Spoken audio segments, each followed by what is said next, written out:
Coffee used to be just coffee. Today is the whole experience.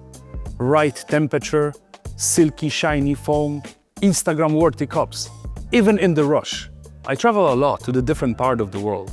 And everywhere people drink their coffee differently, with the various foams and different temperatures. But here is the challenge. Most places don't have trained baristas anymore. In busy cafés, C-stores, or high-end hotels. And that's when the new FoamMaster comes in.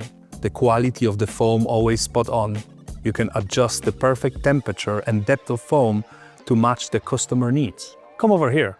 I show you how I make a cappuccino. Okay, so let's change the milk slightly thicker and the temperature profile from warm to hot.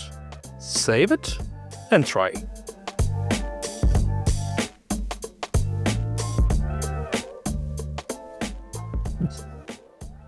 It's too hot. No, just kidding. It's the perfect temperature.